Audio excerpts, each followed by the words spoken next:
Muy buenas tardes, queridos compañeros. El día de hoy mi grupo conformado por mi persona, Matías Rodríguez, mi compañera Noelia Moreno y mi compañero Andy Janutasi, el cual previamente realizó una entrevista a nuestro profesor de lengua y literatura. Hablaremos sobre un tema de... Hablaremos sobre José de la Cuadra, su contexto histórico, biografía, obras literarias y una entrevista realizada por mi compañero al profesor Danilo Martínez. Contexto histórico. La vida de José de la Cuadra estuvo marcada por un contexto de transformación social, política y económica en Ecuador, lo que influyó en su obra literaria dentro del realismo social y su compromiso con las causas sociales. En la década de los 30, muchos analistas literarios se dividieron en dos grupos, costa y sierra.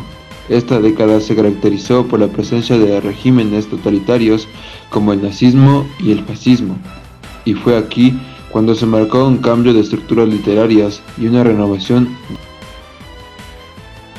José de la Cuadra fue un escritor ecuatoriano cuyos cuentos se encuentran entre los más importantes del Ecuador, junto con autores como Demetrio Aguilera Malta, Enrique Gil Gilbert, Alfredo Pareja Canseco y Joaquín Gallegos Lara. Formó parte del Grupo de Guayaquil, siendo el más significativo del momento del siglo XX, para la evolución de la prosa en el Ecuador. Nació en el Guayaquil el 3 de septiembre de 1903, el único hijo de Vicente de la Cuadra y Ana Victoria Vargas. De la Cuadra realizó sus estudios en su ciudad natal. Escribió desde la adolescencia y participó en la redacción de varias revistas literarias en las que publicó poemas, artículos y cuentos. Bajo la influencia del modernismo, en la revista Juventud Estudiosa, compartió con jóvenes escritores que se convertirían también en figuras conocidas del Ecuador. En 1921 culminó el bachillerato en el Colegio Nacional Vicente Rocafuerte. A la par de su carrera de Derecho, dedicó tiempo al periodismo, desde 1924 hasta 1925, años en los que fue parte de la redacción de El Telégrafo. Durante este tiempo fue parte de la página femenina del noticiero y en 1929 se graduó de abogado en la Universidad de Guayaquil. Desde su graduación, de la Cuadra se dedicó totalmente a la práctica de la jurisprudencia. La mayoría de sus clientes eran montubios, a los que algunas veces cobraba unos pocos centavos. Fue profesor, bibliotecario y llegó a ser vicerrectorado del Colegio Vicente Rocafuerte, catedrático en la Universidad de Guayaquil y ejerció varios cargos públicos y diplomáticos. Formaba parte del Grupo de Guayaquil, entre ellos fue considerado el más grande no en edad sino en talento. Su estilo se fue separando progresivamente del modernismo y se orientó hacia el realismo social, tendencia que se expresa en sus obras sobre los montubios, en las que cuenta la realidad de los campesinos de la costa, en una sociedad patriarcal cerrada, dura y violenta, considerado uno de los más altos exponentes del realismo mágico del país y de Sudamérica. Movimientos literarios caracterizados por la inclusión de elementos fantásticos en la narración. Falleció en Guayaquil el 27 de febrero de 1941. Obras literarias. La primera incursión literaria de la Cuadra, de la cual se guarda registro, es un relato llamado Los frutos del desatino, donde reflexiona sobre el arte y su orientación social, publicado en el primer número de la revista Fiat Lux en 1918. José de la Cuadra recopiló sus cuentos en las publicaciones Oro del Sol, El amor que dormía, Repisas del horno, en el cual incluyó el cuento La Tigra, Washington, 12 siluetas y El Montubi ecuatoriano. Además de las novelas Los Angurimas en 1934, considerada su obra cúspide, y Los monos enloquecidos en 1951, obra inconclusa publicada posteriormente.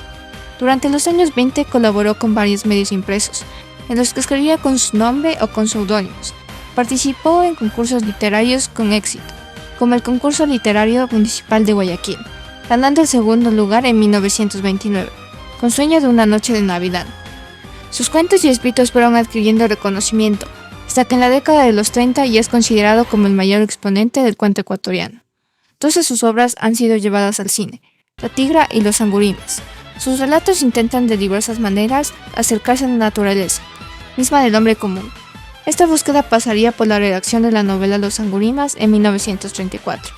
La obra presenta la historia de una familia costeña, que vive bajo su propia lógica patriarcal de comunidad cerrada, dominada por relaciones incestuosas en medio de un clima asfixiante de violencia, que genera un lugar inestable en términos de modernidad, justicia y civilización.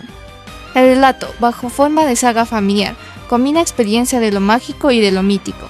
Avanza hacia la destrucción de la comunidad montubia en un clima determinado por la locura del principal mandamás. Este relato, según el crítico francés Jacques Girard, probaría el universo mítico de 100 años de soledad de Gabriel García Márquez, y lo que posteriormente se denominaría realismo mágico, y tendría antecedentes ilustres en la tradición narrativa latinoamericana. Buenas tardes. El día de hoy tenemos el placer de entrevistar al licenciado Danilo Martínez, un conocedor sobre la literatura ecuatoriana, que nos ayudará respondiendo algunas preguntas sobre el autor José de la Cuadra. Licenciado, ¿cuál considera usted que es la obra más representativa de José de la Cuadra y por qué? Bueno, tengo algunas obras. El cuento que más me gusta, o novela, por decirlo así, es La Tinga. La Tinga porque puede generar a través de sus escritos una fantasía más que realidad del tiempo. Una fantasía muy hablada o muy hablada para aquel entonces del campo castellano, hablada con todos los situaciones sociales. O sea, la cual tiene esta particularidad de poder escribir de una manera muy sencilla, pero también muy mágica. Se habla de que es uno de los primeros que generó lo que es el realismo mágico en Latinoamérica y que eso nace con la literatura de la relación mágica. Pero bueno, es una idea desde el concepto de los, podemos decir, literatos ecuatorianos que tenemos que ser música que tenemos en el ¿Qué impacto ha tenido José de la Cuadra en la literatura ecuatoriana? puedo decir que, de hecho, toda la generación de Tenga mismo es reconocida en nosotros por el plano.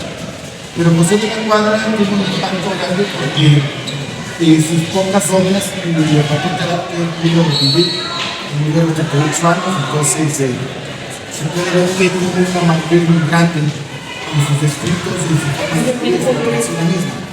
Entonces hace que podamos nosotros entender que si hubiese existido mucho más tiempo, hubiéramos tenido más libros y de lo poquito que puedo escribir me impacta mucho más de todo el futuro para la gente que sobre la cuadra o local.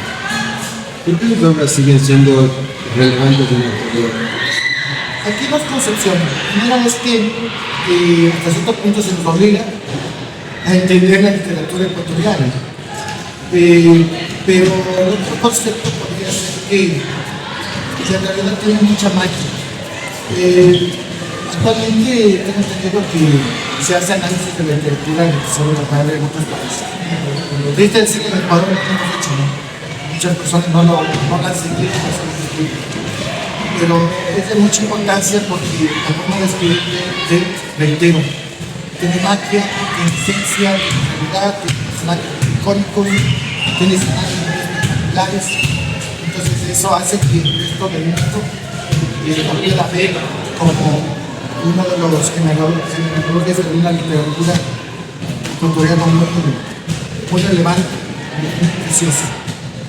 ¿Qué legado deja José de la Cuadra para que futuras generaciones de obras sepas?